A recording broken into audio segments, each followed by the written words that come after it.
Kabut ikan masin, perasa limau dengan gulai pecah telur, ulam, sambal budu dengan sambal tempoyak. Lepas tu mula-mula cili, kunyit, halia, bawang semua tumbuk, lengkuas, serai, ketuk-ketuk je, masak dengan air, tak payah pakai minyak.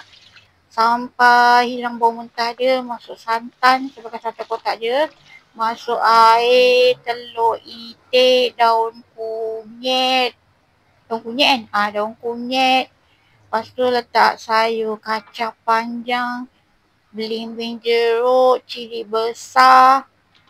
Belimbing tu kalau ada yang fresh, pakailah yang fresh juga. Lepas tu goreng ikan masin, ikan sepat dengan ikan, lupa dah nama dia. Lepas tu goreng tomato, bawang, cili, sekejap je goreng tu. Lepas tu perasa limau, sedapnya lauk kampung.